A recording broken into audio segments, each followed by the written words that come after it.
so grateful you have chosen to worship with us this morning.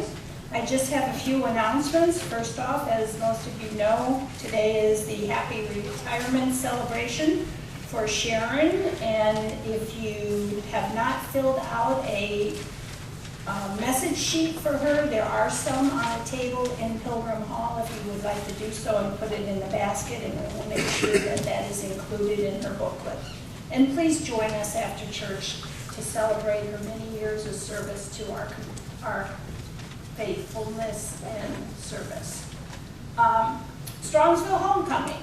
Besides wanting people to participate in it and help with the float and walk or ride, we would also like donations of non-chocolate candy. As you know, this past week probably serves to give us warning that it might be hot. So chocolate will melt. So if you have any hard candy, big bags of hard candies or Tootsie Rolls, those would be appreciated. They do need to be brought to the church by the 22nd of July. And the one last announcement I have, if you are going to the picnic, which is next Sunday, please bring folding chairs. We will have picnic benches and so forth, but due to the large interest in it, we might not have enough seats for everybody. So if you have folding chairs, please bring them. Linda, do you want to say something else? Yes, if you haven't signed up yet, please do, because Wednesday I want to go buy the food.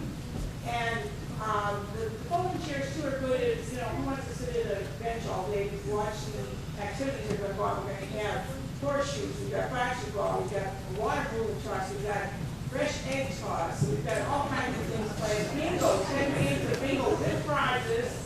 And it's going to be a great time, but please sign up and bring your things to the church down there that day, okay? Thank you. I guess fresh eggs beats hard-boiled eggs any day. We all stopped listening at fresh eggs. Yes. Okay. Are there any other announcements? Seeing none, let us begin our worship.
Those who are able, please stand for the call to worship. God, bring us together, so that together we might sing songs of joy and hope as God's beloved. Before the earth was formed, we were chosen by God to be God's people. Christ gathered us together so that together we might carol the good news of redemption. Before the stars glittered in the night sky, we were chosen through Christ to be God's family. The Spirit brought us together, so that together we might dance in the fields of peace with our sisters and our brothers. Before the rivers flowed to the seas, we were chosen by the Spirit to serve one another and all creation. The opening hymn is number 793, For the Beauty of the Earth.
walk down the side saying good morning to people and collecting hugs and handshakes.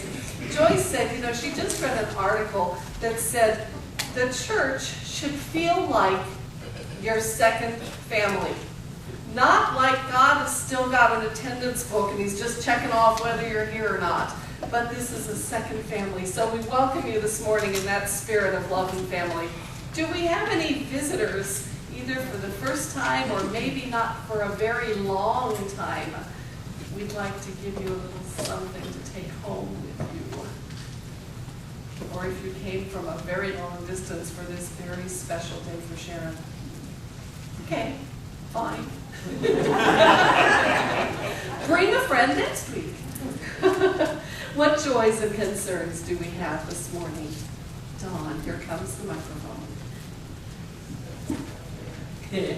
I'd like to say happy 14th birthday to my Alicia. That's my joy today. Hard to believe.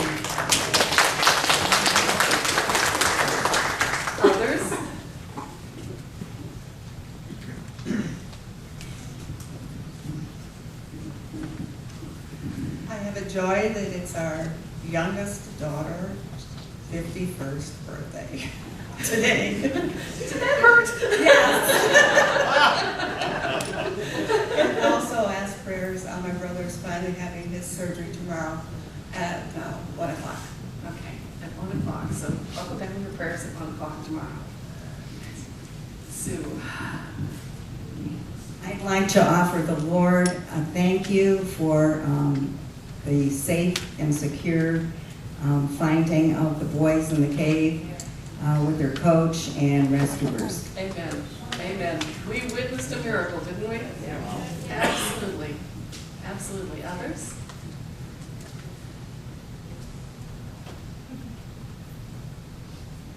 Joy, our former choir director, Joshua Kono, and his wife, Rebecca, had a baby girl yesterday, Ariana Leanne, 7 pounds, 2 ounces.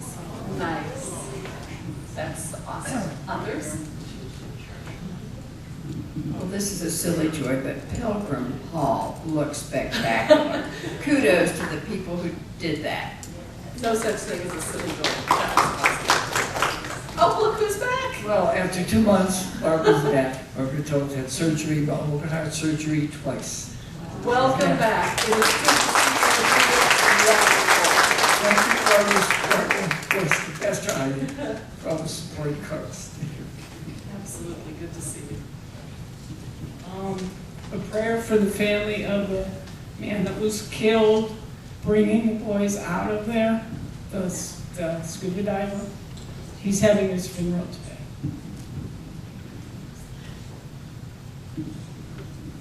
I have a couple of joys. One is I'm grateful for Sharon being the secretary for the past years and her being a really great friend to me and being with me when I had surgeries and stuff. She's been really good. Another joy I have is I love the weather today. It's perfect outside and I'm glad we all have the summer. And I wanted also to throw in another joy. Ken, the music we had last Friday was really fun. The Mickey Mouse and everything. I love that. I'm a Disney Yes, it was. fan. And one little concern I have is my best friend. He has brain tumor and it's getting worse for him. He's not having a very good memory anymore. So he's had it for several years, but they removed it and it came back, and now his memory is almost really not got it up. So please keep him in your prayers. Thank you. His first name? His name is David. I've known him since I was in high school. So. Okay. Thank you. The pastor's wife had his hand up back there. Michelle already said, well, it was a great concert Friday. That was wonderful. It was. Just a great concert. That was a lot of fun. Others?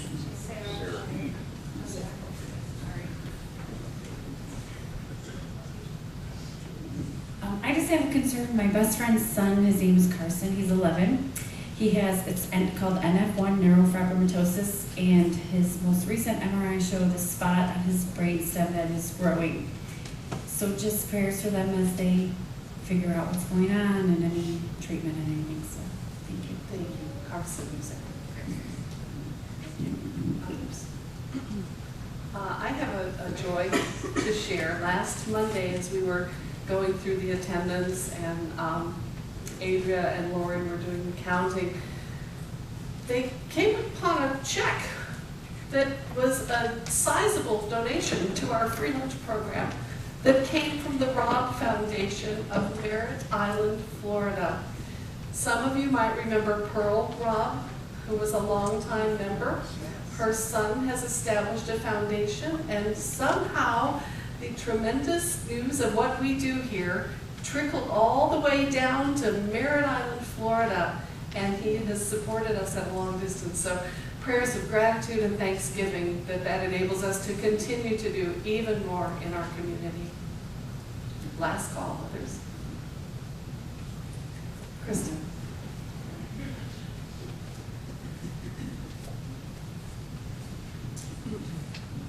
I just want to tell everybody that tomorrow is Mike's birthday. It's also Joyce's. Let's pray.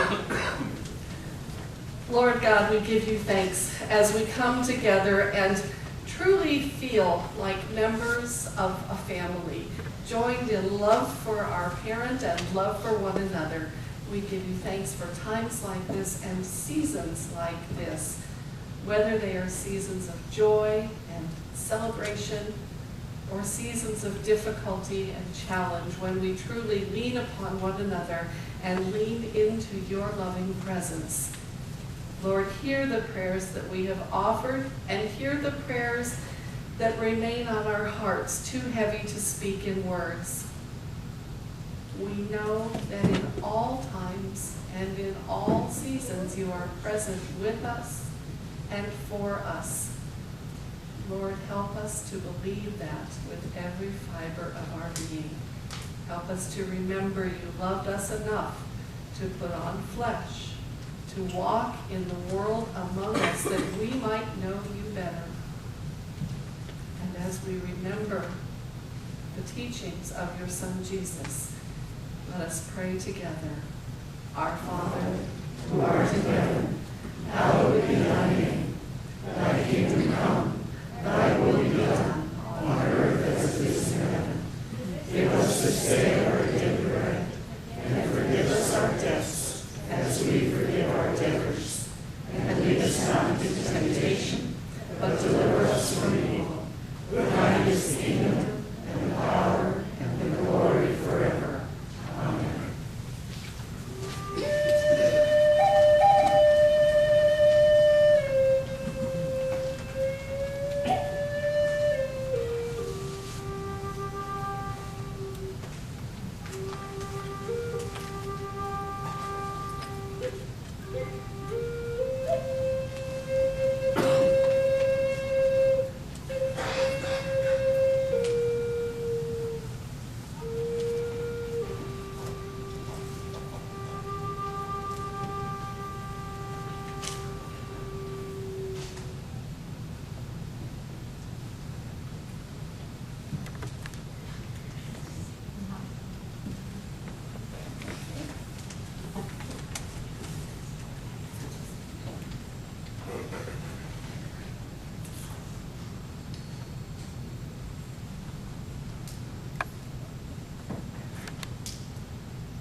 there's not a lot of children here this morning. Riley, come on down. I wonder who else is going to magically appear. Let's see. I'm going to need some volunteers. Let's see, Irene, I'm going to need you. Lynn's ready to go. Let's see. Linda, why don't you come up and help out? And Ginger, you're smiling. She'll learn. See, these are just the big kids at heart.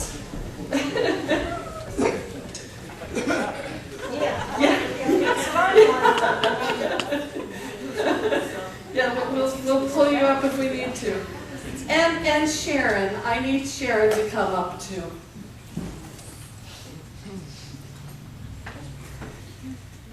So here's the question. What does it mean to retire? To do the stuff that you couldn't do before you retired. To do the stuff you couldn't do before you retired? Well, what were you doing before that you don't have to do anymore? Get up early. What else? Go to work.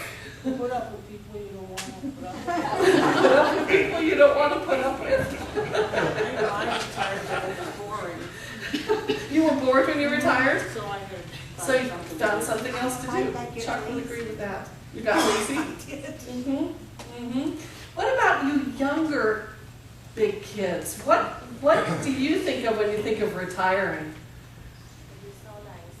Be so nice. Let's see. She'll be about 30. It's quiet. Irene, what do you think of with retiring? I'm doing it now. I'm retired. There you go. There you go. Ken. As a former teacher, every day is a snow day. Except that you know it's coming. The gift of snow days is you didn't always know. See, he retired, but he keeps on working, so. There you go. It keeps on snowing for him too.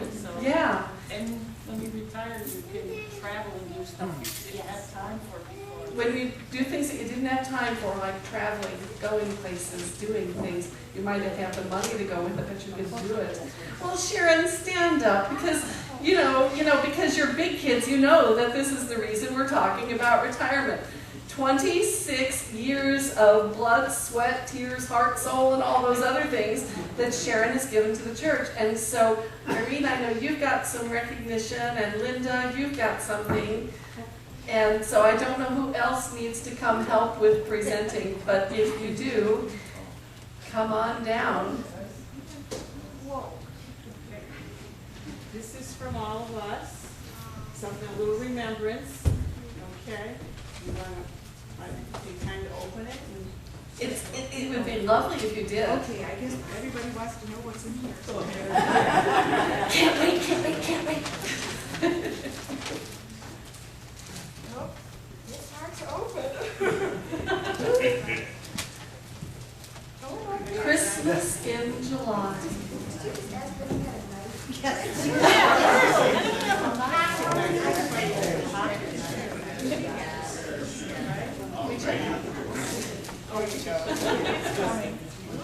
Here we go. This is so pretty, I need to open it.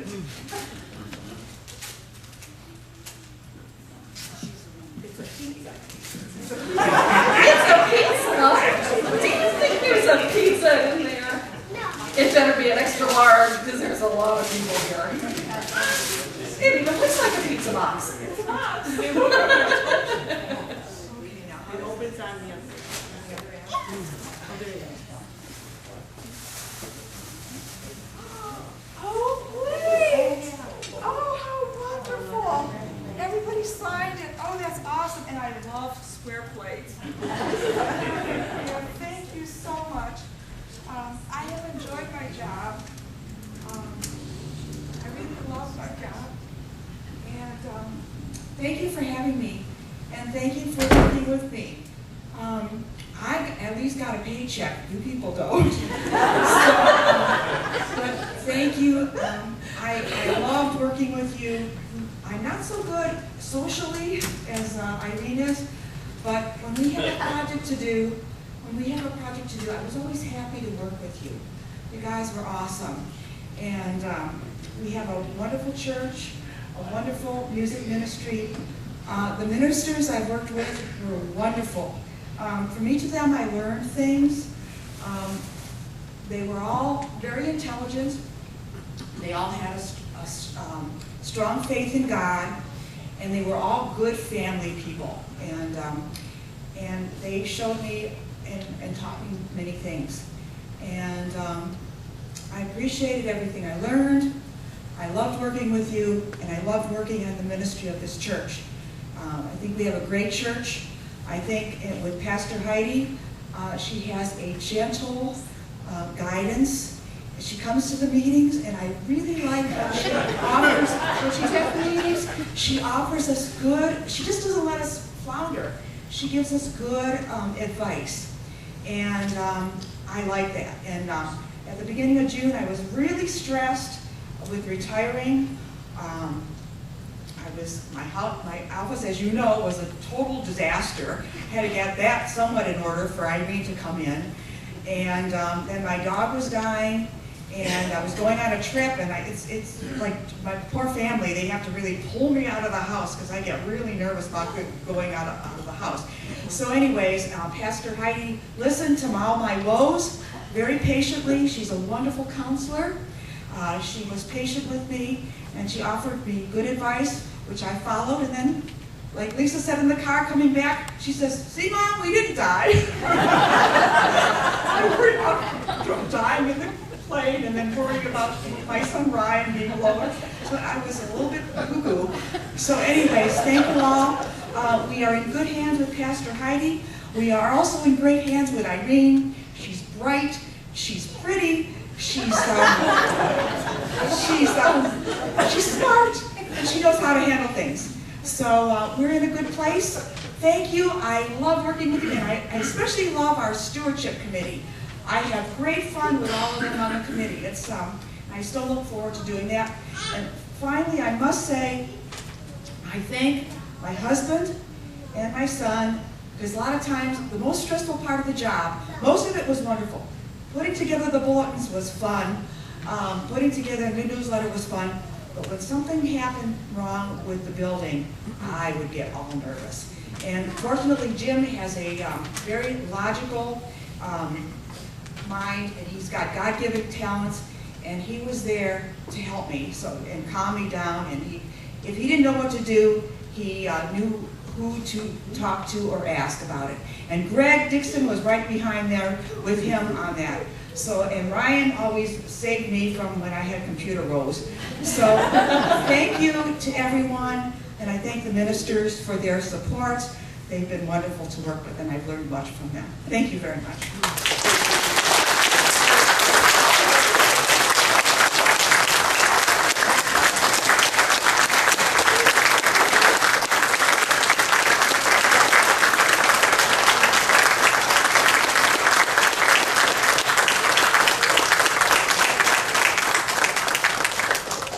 This is a little something from the Sunday school. That's okay. Olivia's going, yes, I'll feel busy now. Oh, is this pretty? Is it Angel?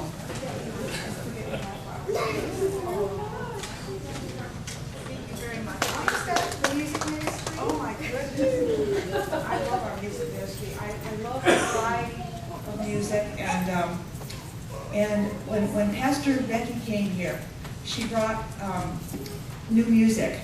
And then Alina is wonderful with implementing that music, and we were very blessed to have her, and now to have Tom coming in too. And Ken Mihalka always. I love, and Gary, and everybody and Sarah, and the choir, and everybody. We are very blessed with a very fine music program. And of course, Mike Elkins is not here, but he's fabulous. And you, Sharon. well, yeah, well. And, you know, I must say one thing with Alina. I really appreciate, she respects our money. And she's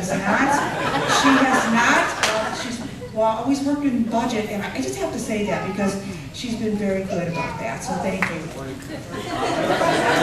our budget. Oh, it's a little grand piano. And a clock. Oh, it's adorable. Oh, we'll put these things out so you can see them in the reception. I hope you stay for the reception. The hall looks beautiful. Thank you to everybody. Oh my gosh! Here's the support. But look, you just have to do this. Very smart. Board made it easy. This is a pen. Okay, I'm going to take this one off and I'm going to put this one on. Thank you very, very much. Thank you very much. It's a keyboard with a treble clef. Yeah. I'll put this on.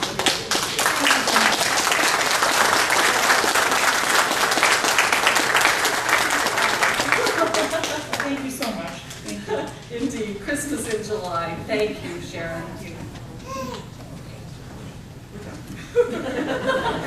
We're done.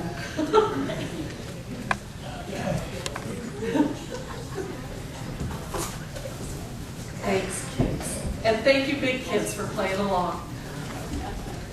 Sharon has given so much of her life to this place. We all give so much of ourselves in so many ways.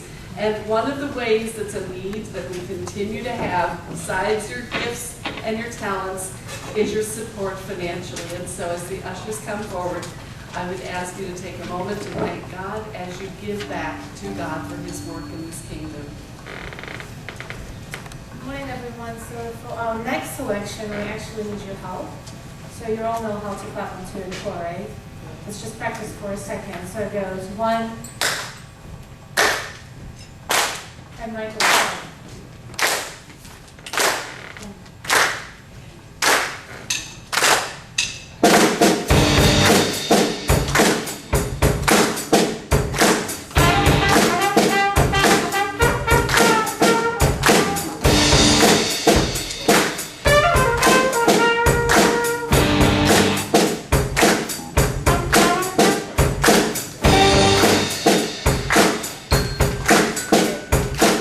People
that we celebrate your presence in this place. Lord, we give you thanks.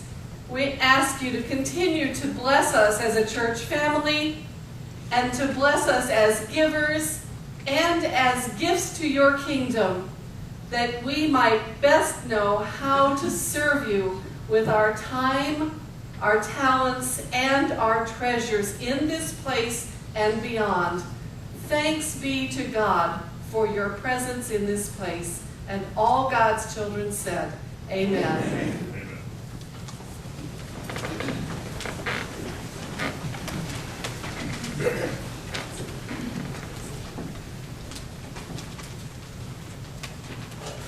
This morning's scriptures are taken from the Gospel of Mark, chapter 6, verses 14 to 29.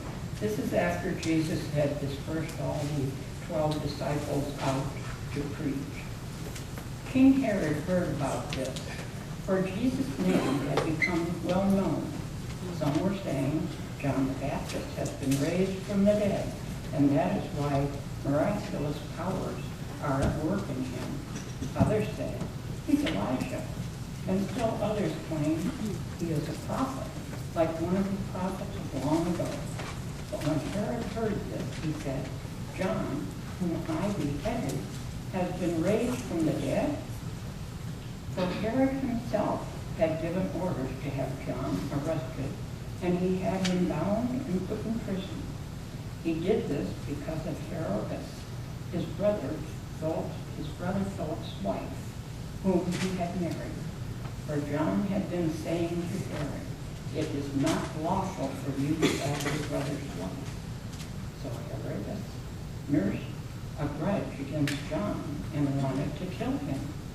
But she was not able, because Herod feared John and protected him, knowing him to be a righteous and holy man.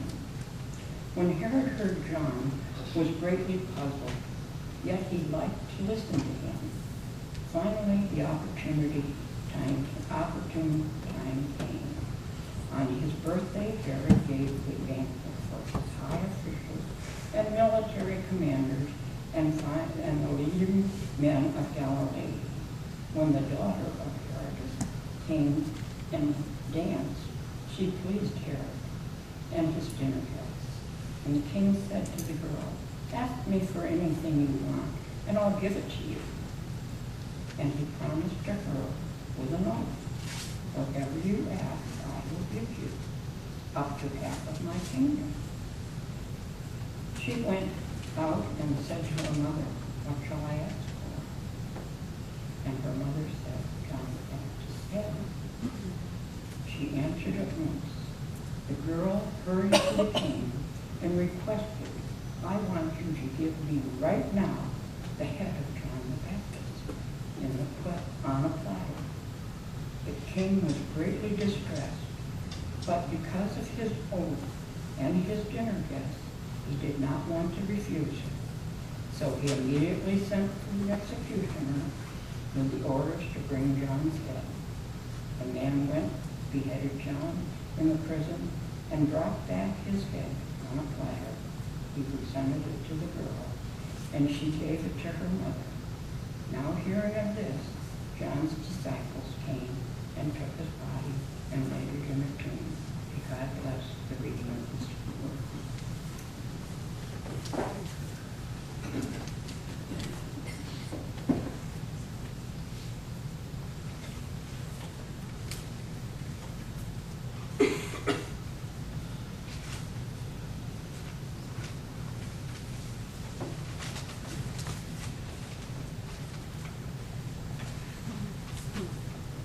Will you pray with me, please? Lord God, open our ears to hear this passage with a fresh ear. Open our eyes to see what you would have us see, and especially open our hearts to be touched, to be moved, and to be drawn closer to you. Amen. This week's gospel passage from Mark is one of those that tends to leave preachers shaking their heads and wondering why, oh, why is this passage here? And where am I supposed to find the good news in this? Admittedly, it has been a whole lot harder than it often is to come away with a positive, uplifting note. But you know what? Life is like that. Now, if you were with us last Sunday, you may or may not remember that I talked about Jesus returning to his hometown and then sending out the disciples in pairs, offering them advice and equipping them for ministry. Today's passage takes up right after that, where it left off, but you would never know it really, because it has nothing to do with sending off the 12. Mark uses this terrific literary technique a number of times in his gospel. Here's how it works. He'll start a story and set up the action, and then while the action would be going on, somewhere else he tells us another story that's unrelated to the first. And when he's finished, then we go back to the original story and find out how it all turned out. To me, it's a very modern feeling technique and maybe something that even a TV director might employ. For example, let's say we're watching Little House on the Prairie together. As the show opens, the family is gathered around the fireplace and Pa has cleaned his gun and he's getting ready to go out and catch something for dinner. The girls are over near the fireplace and they're working on a little sewing project. Pa goes around, kisses everyone goodbye, and heads out the door. Now we all know what he's off to do, and in real life he'd be gone for quite a while. The director could take us along for the hunt, but he knows that mostly it would be pretty boring and pretty tedious and not a lot to see, so the director chooses a different method. Cut now over here to the second set, and the neighbors from the next farm over have all gathered at the general store to share some juicy gossip, which of course isn't really juicy gossip, it's important news. And then it's time for a commercial break. And when we return, we're back in the cabin and Pa walks in with a deer slung around his shoulders. We didn't actually follow him on the hunt, but we see what he accomplished while we were gossiping over here at the general store. That's pretty much what happened here in Mark. Last week, the disciples were sent out to share the gospel message with joyful urgency. Mark decided, rather than spending time recounting the tedium of essentially going door to door throughout the region, like early Jehovah's Witnesses, he would instead explain to the reader something else that happened in the past and is in need of an explanation. Hence, we get the grisly story of the beheading of Jesus' cousin, John the Baptizer. Now, King Herod's relationship with John the Baptizer is somewhat challenging. On the one hand, he's fascinated by John's teachings, and he just knows that John is a holy man who speaks words of prophetic wisdom. But on the other hand, John also spoke prophetically about Herod's marriage to Herodias, condemning that union, and Herodias did not take kindly to that. To put it bluntly, she was ticked. She was really, really ticked. And she would do anything to get revenge on this prophet. She was biding her time, hoping the chance would come, and that chance did come at a birthday party, no less. Now, this party was a big deal. The guest list included everyone who was anyone. There was drinking and music and drinking and dancing. I imagine it was probably a little more like a rave than like a prom. King Herod knew how to throw a party. Now, Herodias had a young daughter who was probably 12 or 13 years old, whom Herod invited to dance before his party guests. Now, can you imagine inviting Alicia or Emma or Clara to come and dance before a room full of older men and probably their wives who had been drinking and reveling, celebrating for hours? Fortunately, times have mostly changed. But dance she did, and Herod was quite taken with her dancing, so much so he recklessly made her a promise. Whatever you want, I will give you up to half my kingdom. Can you imagine? Listen again to the story, this time from Eugene Peterson's message. A portentous day arrived when Herod threw a birthday party, inviting all the brass and blue bloods in Galilee. Herodias' daughter entered the banquet hall and danced for the guests. She dazzled Herod and the guests. The king said to the girl, "Ask me anything, I'll give you anything you want." Carried away, he kept on, "I swear I will split my kingdom with you if you say so." She went back to her mother and she said, "What should I ask for?" "Ask for the head of John the Baptizer." Excited, she ran back to the king and said, "I want the head of John the Baptizer served up on a platter, and I want it now." Well, that sobered the king up fast, but unwilling to lose face with his guests, he caved in and let her have her wish. The king sent the executioner off to the prison with orders to bring back John's head. He went, cut off John's head, brought it back on a platter, and presented it to the girl, who gave it to her mother. Probably not what King Herod was expecting from one so young, and he probably would have rather given her half his kingdom. It certainly would have been less messy, physically and spiritually. After all, I suspect if times had been different, Herod might have found a way to pursue this new thing John was talking about and try to understand it a little more. But that wouldn't be happening now, because in front of all these powerful men and their wives, Herod had promised this child whatever she asked.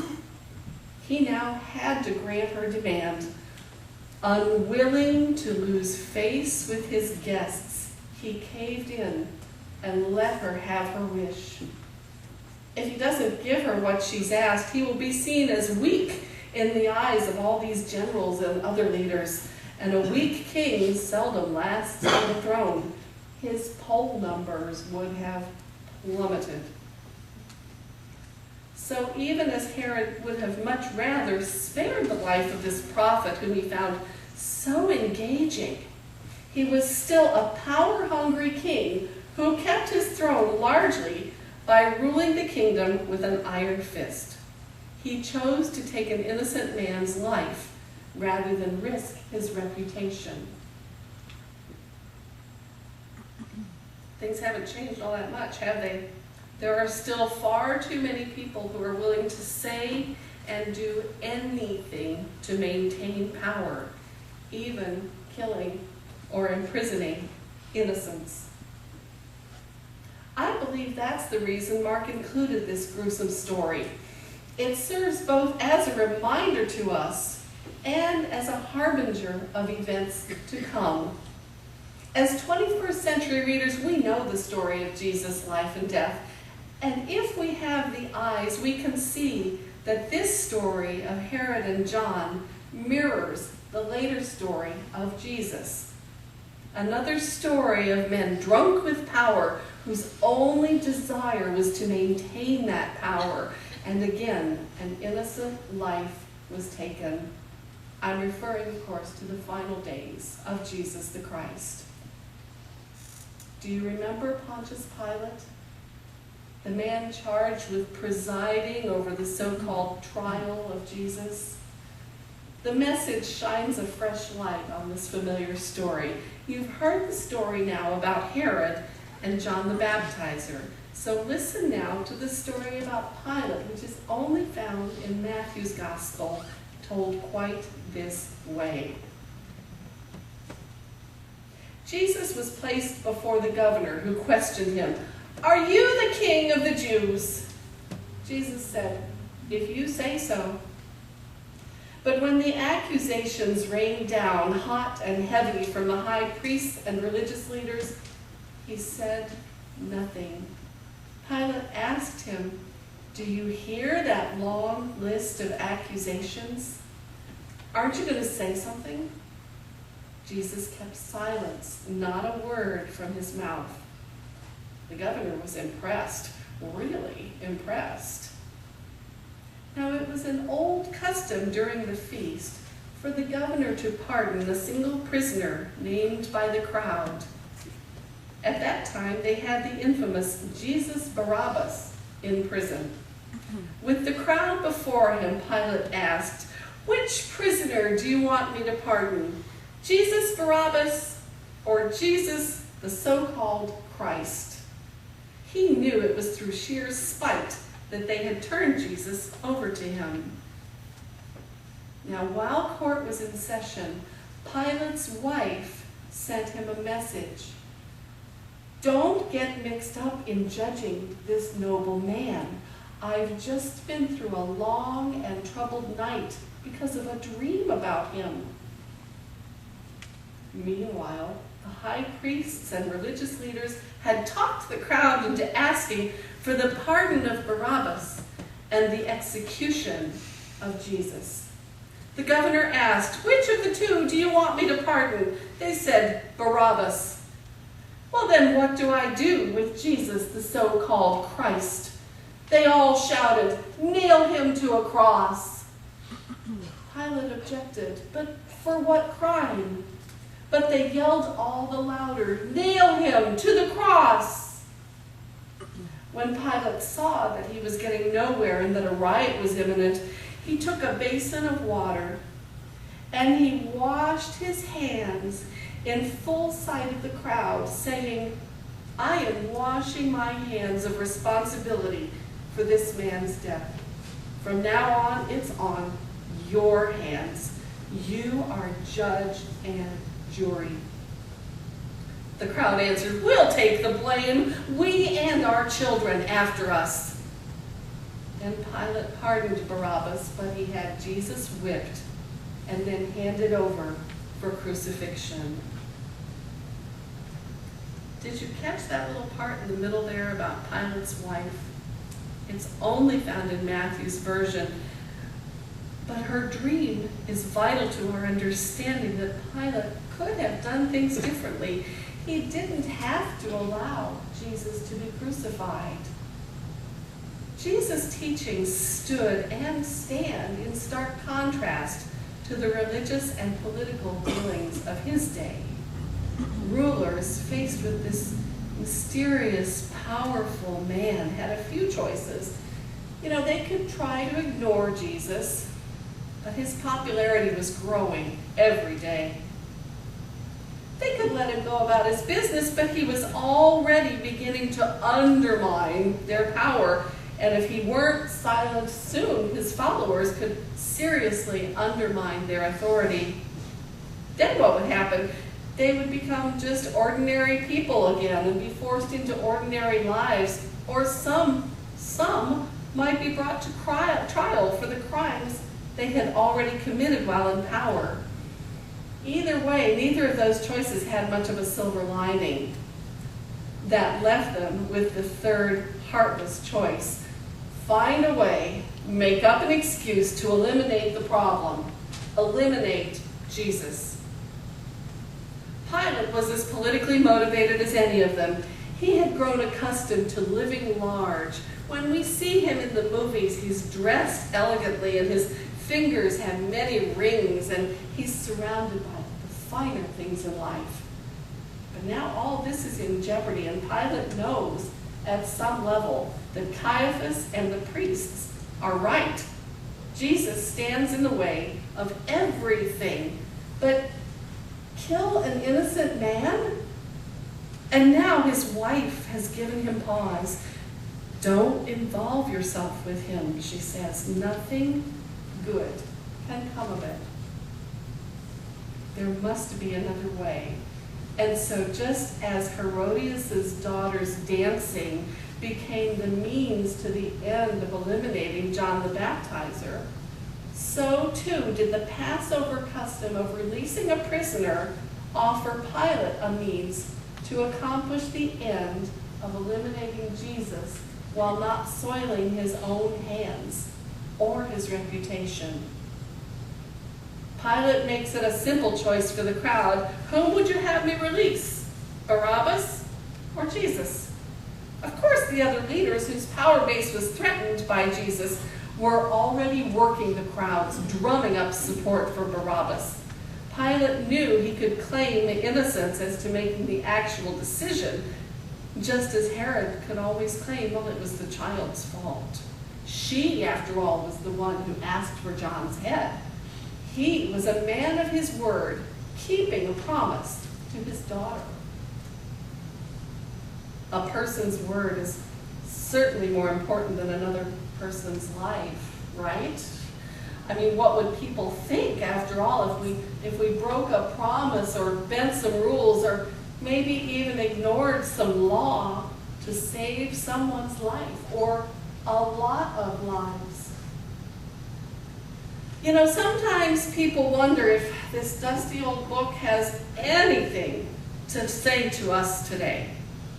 What possible relevance could these ancient stories of kings and connivers have to do with our complicated world today?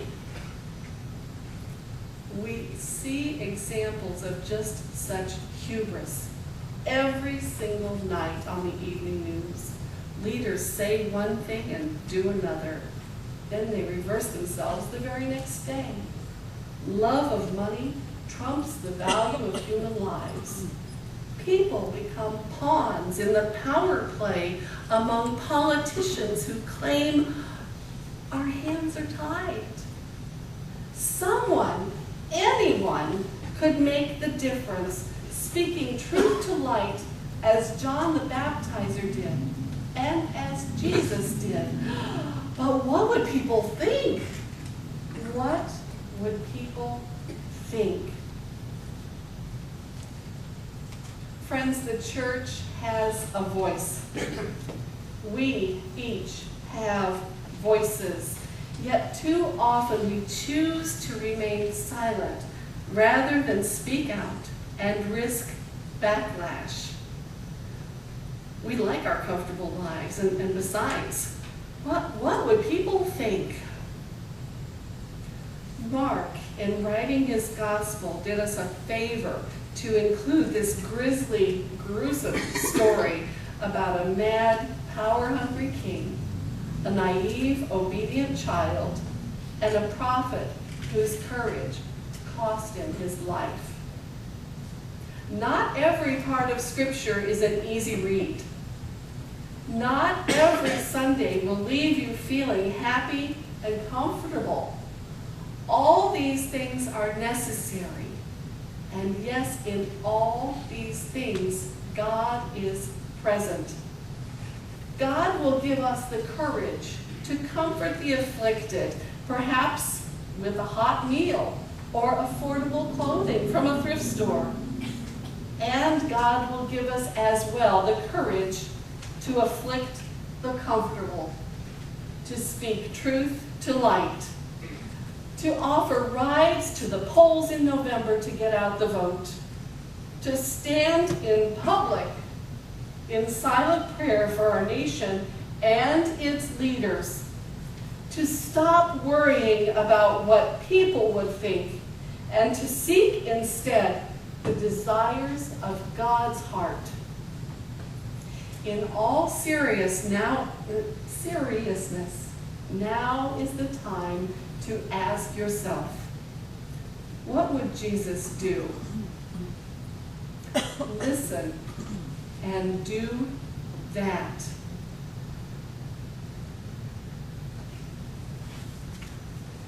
Let's stand together and sing hymn number 43, All Hail the Power of Jesus' Name.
the power of the God who brought this community of faith together, and go forth in courage, courageous hope, courageous peace in your spirit, and courageous trust, knowing that God is with you as you go.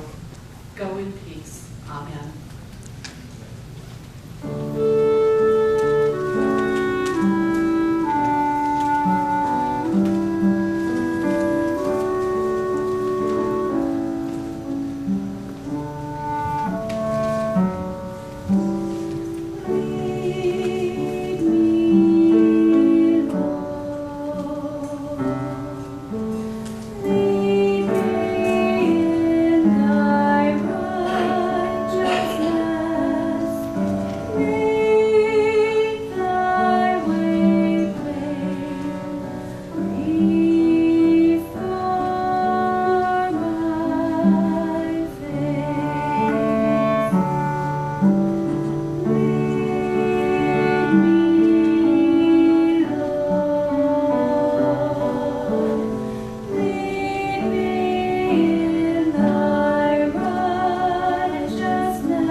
Have a good night.